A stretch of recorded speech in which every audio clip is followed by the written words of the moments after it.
मैं हक की हर एक लड़ाई में आपके साथ हूं और खून का कतरा भी देने के लिए तैयार हूं, कभी कमजोर नहीं पड़ने दूंगा।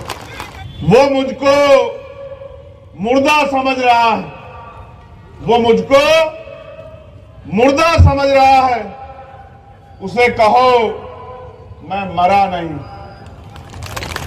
वो कह रहा है, ये गौर करना और ये सच है कि वो कह रहा है कुछ दिनों में मिटाकर रख दूंगा नस्ल तेरी। वो कह रहा है कि कुछ दिनों में मिटाकर रख दूंगा नस्ल तेरी। है उसकी आदत, है उसकी आदत, डरा रहा है मेरी फितरत, डरा नहीं हूं। ना कल डरे, ना आज डरे और ना डरेंगे। ये मुल्क हमारा। मैं आपसे अपील करता हूं कि समय आ चुका है, उठ खड़े हो, इंतजार मत करो। ये हक अधिकार का समय है, ये अपने आने वाली पीढ़ियों को जवाब देने का समय है। अगर आज हम लोग चूक गए और मुल्क के आईन, मुल्क के संविधान पे जो खतरा मंडरा रहा है, अगर वो खतरा और मजबूत हुआ तो कल आने वाली पीढ़ी आपसे मुझसे हिसाब मांगेगी। नहीं रुकेंगे, बिल्कुल नहीं रुकेंगे और तब तक नहीं रुकेंगे जब तक इस गैर बराबरी को फाड़ के नहीं फेंक देते। कहना मुख्यमंत्री से कि मॉब लिंचिंग पे 2 महीने के अंदर कानून पास करो, और नहीं करोगे तो फिर करेंगे तुम्हारा भी सामना रांची के मैदान में। आप तैयार रहना। हक की लड़ाई में किसी के लिए कोई समझौता नहीं। आपने वादा किया था मेरे लोगों से, जो भाजपा की सरकार में मॉब लिंचिंग होती है वही यहां आपकी सरकार में हो रही, फिर आपका क्या फायदा मुझे बताइए। जंग में कागजी अवतार से क्या होता है, हौसले लड़ते हैं तादाद से क्या होता है, कोई फर्क नहीं पड़ता। अरे यार, जिस दिन हमारे सब लोग जाग जाएंगे उस दिन शायद मजबूर की जरूरत ही नहीं पड़ेगी। अभी जितने जागे हैं उतने प्रयास करें।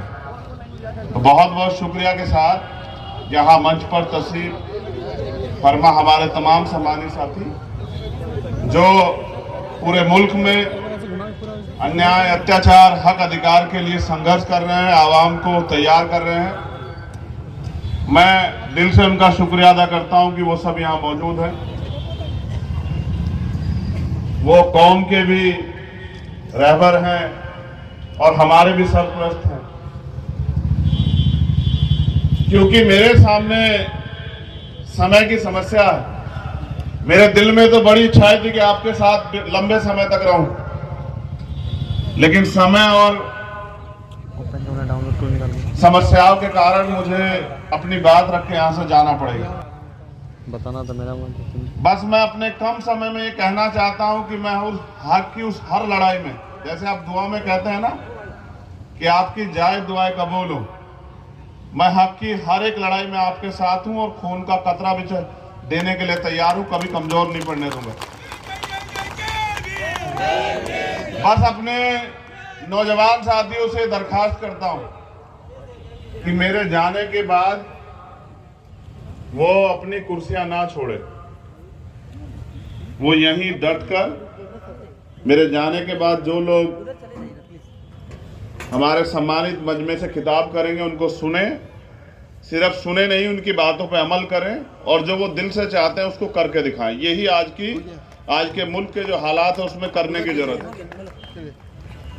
और यही आपका प्यार होगा कि अगर आप अपनी कुर्सी पे मेरे जाने के बाद डटे रहते हैं तो मेरा प्यार और मजबूत हो जाएगा झारखंड के प्रति, जमशेदपुर के प्रति, कि उन्होंने मुझे मेरी बात को माना। सम्मानित साथियों, मुल्क के हालात आज बहुत खराब और हालात मुर्गों जैसे, जो पकड़ा जाता है वही चिल्लाता है, फड़फड़ाता है, बाकी लोग तमाशा देखते रहते हैं। क्योंकि हम एक बड़े आंदोलन को, एक बड़े लक्ष्य को हासिल करने की तरफ निकले हैं, मगर हमारे लोगों को लगता है कि वो आसानी से मिल जाएगा। तो मांगने से सिर्फ भीख मिलते, अधिकार छीनने पड़ते हैं, और जिनको छीनना है उनको अपने अंदर ताकत बनानी पड़ेगी। और ताकत एकता से बनेगी, इत्तेहाद से बनेगी, और जिस एकता का प्रयास हम लोग कर रहे हैं कि हमेशा से इस लोकतंत्र में जब से भारत आजाद हुआ तब से ठगे गए लोग और उससे पहले से ठगे आते लोग, हमारे यहाँ कहावत है कि आजमाए हुए को आजमाना नहीं चाहिए। जिनको आप आजमा चुके उनको आजमाना बंद कीजिए और जो लोग लड़ते हैं या लड़ना चाहते हैं, लड़ने का हौसला रखते हैं, उनका साथ दीजिए। अगर इस बात को आप अपने दिल में जगह देते तो मैं कहता हूं कि इनकलाब में कोई देर नहीं है। देश के अंदर एक ऐसा इनकलाब आएगा कि हर जालिम को जवाब मिलेगा। और मैं राहत इंदौरी साहब की कुछ लाइन लिख के लाया हूं, क्योंकि मैं तो एक सिपाही हूं, वो एक शायर थे, मैं एक सिपाही हूं, लेकिन उनकी वो लाइन आज के नाजुक हालात से बड़ी फिट बैठती है और मेरी इच्छा है कि वो लाइनें मैं आपके जो सामने जरूर रखूं। और मेरे दिल से ये इच्छा थी कि मैं उन लाइनों को आपको जरूर सुनाऊं। गौर कीजिएगा।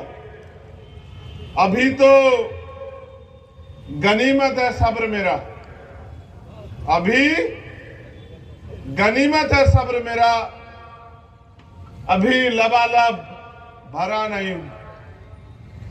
वो मुझको मुर्दा समझ रहा है, वो मुझको मुर्दा समझ रहा है, उसे कहो मैं मरा नहीं।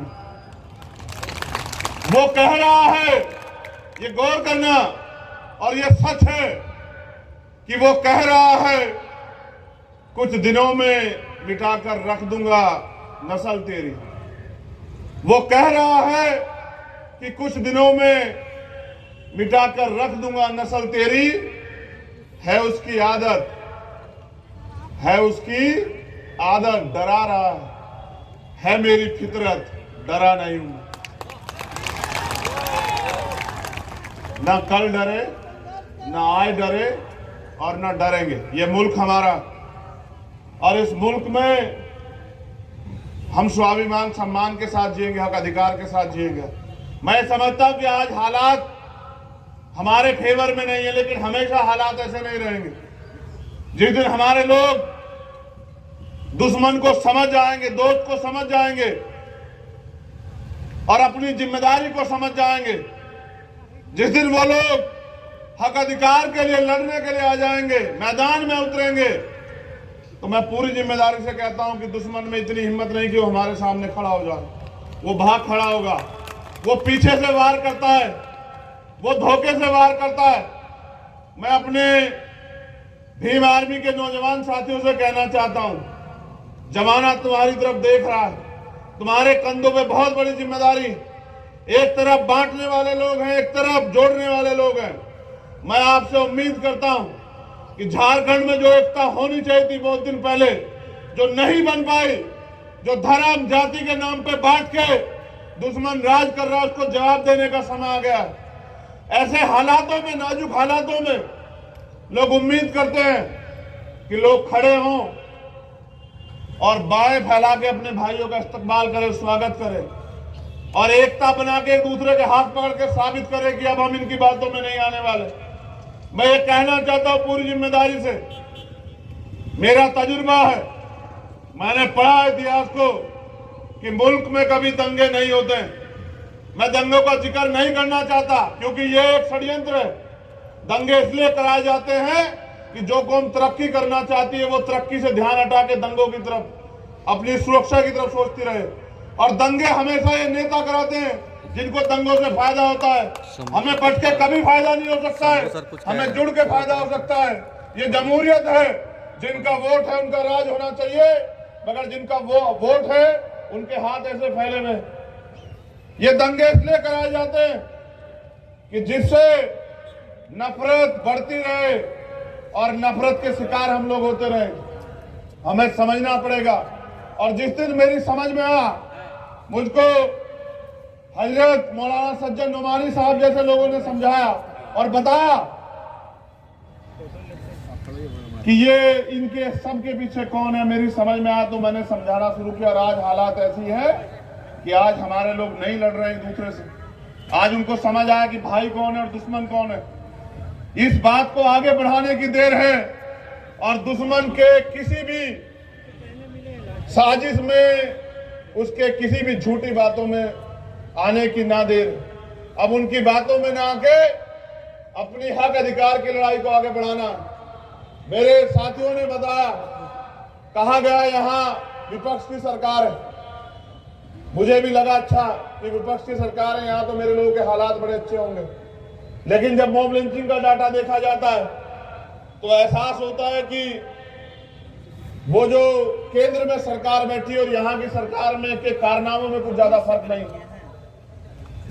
इस सच्चाई को कहना पड़ेगा। मैं अपनी जबान पे ताला नहीं लगा सकता हूं।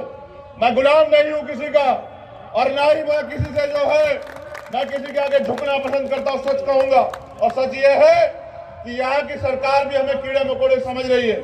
उन्होंने जो वादे किए लोकतंत्र में इस चुनाव से पहले कि हम ये करेंगे, आज उन पे वो काबिज नहीं है। मैं यहाँ की सरकार को भी कह रहा हूं कि वो अपने अंदर बदलाव करे। वो अपने वादों को, जो वादे उन्होंने किए थे आवाम से, उन पे खरा उतरे। वरना उस सरकार का भी सामना करना पड़ा तो सरकार का भी सामना करेंगे, अपने लोगों की आवाज को दबने नहीं देंगे। एक बहुत बड़ी घटना पे आपका ध्यान आकर्षित कराना चाहता हूं।